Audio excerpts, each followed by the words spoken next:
इससे पहले कि मार्केट में से हरा धनिया गायब हो जाए या फिर वो बहुत ज़्यादा ही महँगा हो जाए, तो आप ये वाली रेसिपी उससे पहले बना लेना, क्योंकि ये जो रेसिपी है ना बहुत ज़्यादा टेस्टी है और बनाने में बिल्कुल ही आसान है। इसको आप चटनी, सॉस, चाय या फिर दही के साथ खा सकते हैं। बहुत ही मज़े की रेसिपी है फ्रेंड्स। उम्मीद रखती हूँ आज की रेसिपी आपको अच्छी भी लगेगी। तो चलिए फिर बनाते हैं। तो इस नाश्ते को बनाने के लिए सबसे पहले हम लेंगे मिक्सी का जार और इसमें हम डालेंगे धनिया पत्ती। तो मैंने करीबन यहाँ 1.25 से 1.5 कप के आसपास धनिया पत्ती ली है और उसमें से कुछ जो धनिया की पत्ती है ना वो मैंने बारीक चॉप करके रख ली है और बाकी को यहाँ मैं पीस रही हूँ। तो डंठल वगैरह भी सब मैंने साथ में लिए हैं। अब इसमें 8 से 9 लहसुन की कलियां डालेंगे। आप देख रहे हो कि थोड़ी छोटे साइज की लहसुन की कलियां हैं यहाँ पर। अगर आपके पास थोड़े बड़े साइज की हो तो आप 5 से 6 ले लेना। करीबन मैंने 1 से 1.5 इंच यहाँ पर कच्ची हल्दी ऐड की है। मेरे पास रखी हुई थी तो मैंने डाल ली। अगर आपके पास नहीं है तो सिंपल आप इसकी जगह हल्दी ले सकते हो। हल्दी लोगे तो करीबन 1/3 छोटी चम्मच आप हल्दी ले लेना। अब इसमें मैंने 2 टुकड़े हींग के डाले हैं। मेरे पास जो साबुत वाली हींग थी ना वो मैंने ली है। अगर आपके पास पाउडर फॉर्म में हो तो आप यहाँ पर 1/3 छोटी चम्मच ही हींग का जो पाउडर है वो ऐड करना। अब यहाँ पर आधी छोटी चम्मच मैंने डाली है साबुत वाली काली मिर्च। आधी छोटी चम्मच ही इसमें हम जीरा डालेंगे। आप यहाँ भुना जीरा भी यूज कर सकते हो। करीबन मैंने यहाँ 6 छोटे साइज की हरी मिर्ची ली है। इन्हें आप अपनी पसंद के हिसाब से कम या ज्यादा डालना। अगर आप बहुत ही कम तीखा खाते हो तो आप यहाँ 2 से 3 हरी मिर्ची ही ऐड करना। वैसे बहुत ज्यादा तीखा नहीं होगा, एक मीडियम जो तीखा होता है ना बस इतना ही तीखा इन मिर्ची से बनने वाला है। अब इसमें हम डालेंगे पानी। तो अभी पानी मैंने करीबन 3 से 4 बड़े चम्मच डाले हैं। तो ज्यादा नहीं डालना है क्योंकि हम ज्यादा पानी डालेंगे ना तो फिर आटे को गूंथने में जो मेजरमेंट है ना वो थोड़ी सी ऊपर नीचे हो जाएगी। तो बस अब इसको अच्छे से हम पीस लेंगे। पीसने के बाद इस तरीके का ये जो पेस्ट है ये बन जाएगा। बस अब इसे हमें डो लगाना है। तो उसके लिए हम प्रांत लेंगे और इसमें डालेंगे हम 1.5 कप गेहूं का आटा। तो सिंपल नॉर्मल जो हम रोटी बनाते हैं ना वही आटा मैंने यहाँ पर लिया है और ये चक्की का आटा मैंने यूज किया है। अब इस आटे के अंदर 1/4 कप डालेंगे सूजी। सूजी आप बारीक वाली या मोटी जैसी भी हो आप वो ले सकते हो। वैसे बारीक वाली सूजी लोगे तो वो ज्यादा बढ़िया रहेगी। अब इसमें 1 टेबलस्पून डालेंगे सफेद तेल। साथ में ही आधी छोटी चम्मच डालेंगे अजवाइन। थोड़ा सा आप क्रश करके डाल देना, उससे जो फ्लेवर है ना वो ज्यादा बढ़िया आएगा। अब करीबन 1 छोटी चम्मच ही इसमें मैंने नमक ऐड किया या फिर नमक को आप अपने टेस्ट के हिसाब से डाल देना। और आधी छोटी चम्मच डालेंगे इसमें आमचूर का पाउडर। आमचूर पाउडर से हल्की सी खटास आएगी नाश्ते में जो कि बहुत बढ़िया लगती है। वैसे अगर आपके पास आमचूर पाउडर नहीं है तो आप यहाँ नींबू का रस भी डाल सकते हो। अब जो बाकी का कटा हुआ धनिया हमने निकाल के अलग से रखा हुआ है ना वो भी ऐड कर देंगे। साथ में पेस्ट डालेंगे इसके अंदर जो अभी हमने पीसा है और 1 टेबलस्पून ही इसमें हम देसी घी डाल देंगे। आप चाहो तो यहाँ पर ऑयल भी ले सकते हो पर देसी घी से जो हमारा नाश्ता थोड़ा सा खस्ता बनेगा। बस अब इन सारी चीजों को पहले हम अच्छे से मिक्स कर लेंगे। मिक्स करने के बाद अभी आप देख रहे हो काफी ड्राई है आटा। तो अब हम थोड़ा थोड़ा पानी डालते जाएंगे और इस आटे को पहले हम इकट्ठा कर लेंगे। उसके बाद आपने इसको 4 से 5 मिनट अच्छे से मसल के बिल्कुल चिकना और टाइट सा आटा इसका लगाना है। इस आटे को यहाँ पर लगाने के लिए मैंने करीबन 3 टेबलस्पून पानी यूज किया है। आपको हो सकता है थोड़ा बहुत ऊपर जो है पानी लगे या फिर बिल्कुल भी ना लगे। ये डिपेंड करता है कि जब हमने धनिया पत्ती को पीसा है उस टाइम पे हमने कितना पानी यूज किया है। तो यहाँ पर आपने बस ध्यान रखना है पानी आप ध्यान से डालें थोड़ा सा और आटा इस तरीके से थोड़ा चिकना और टाइट लगाएं। टाइट आटा लगाएंगे तो जो आपका नाश्ता है वो ज्यादा खस्ता और कुरकुरा बनेगा। वैसे अगर थोड़ा सा कम भी लग गया तो भी कोई खास दिक्कत नहीं है, बस आपका जो नाश्ता वो हल्का सा नरम बनेगा।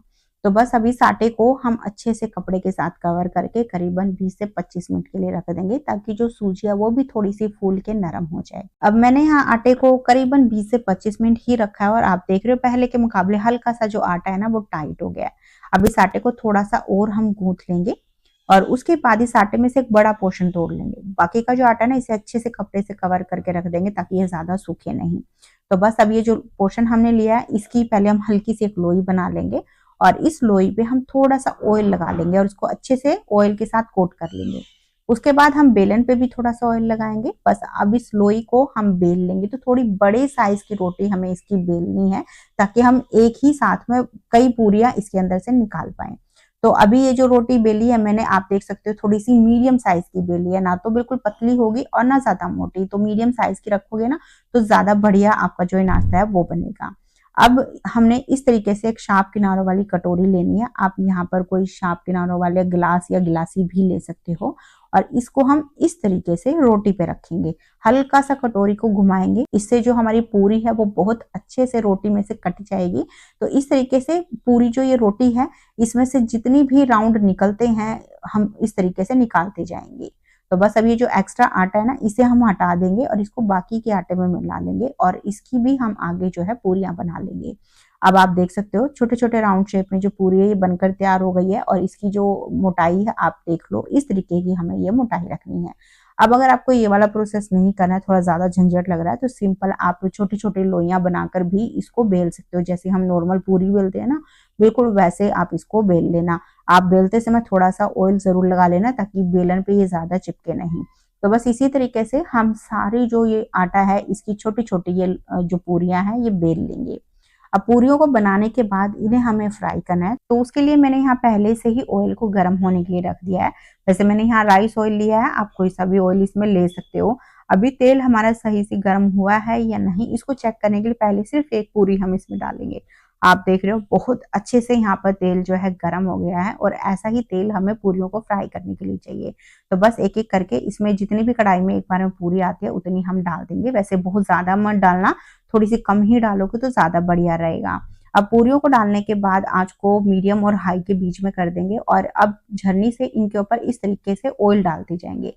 ऐसा करने से जो पूरी है वो थोड़ी सी फ्राई हो जाएंगी और फूलने लगेंगी। जब आपको लगे ना कि थोड़ी थोड़ी सी ये फूलनी शुरू हो गई हैं, उसके बाद आंच को आप लो और मीडियम के बीच में कर देना ताकि जो हमारी पूरी है वो थोड़ी सी ज्यादा कुरकुरी बने। अगर आपको थोड़ी सी नरम साइड में रखनी है तो आप आंच को मीडियम और हाई के बीच में रखकर भी इनको फ्राई कर सकते हो। तो अभी उलटते पलटते हुए इनको बढ़िया से हम फ्राई कर लेंगे जब तक कि इनमें प्यारा सा गोल्डन ब्राउन सा कलर नहीं आ जाता।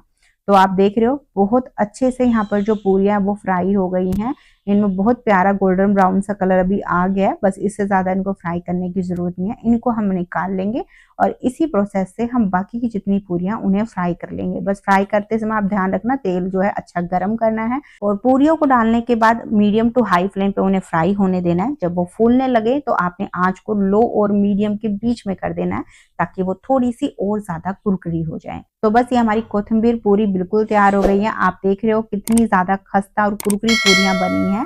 अब ये जो पूरी है ना फ्रेंड्स, इनको जैसे मैंने पहले भी आपको बताया था, आप सॉस के साथ भी खा सकते हो, दही के साथ ले सकते हो, अचार के साथ ले सकते हो, कोई भी सब्जी के साथ आप खा सकते हो या फिर सिर्फ चाय के साथ भी खा सकते हो, बहुत ही मजे की लगेगी। तो आप इन्हें जरूर बनाना भाई और फिर बनाने के बाद बताना कि कैसी लगी सभी को। मैं उम्मीद रखती हूँ आज की रेसिपी आपको अच्छी लगे। अगर पसंद आई है तो प्लीज लाइक करना, शेयर भी कर देना और साथ में चैनल को सब्सक्राइब भी कर लेना। तो चलिए फिर मिलते हैं आपसे एक नई रेसिपी के साथ में।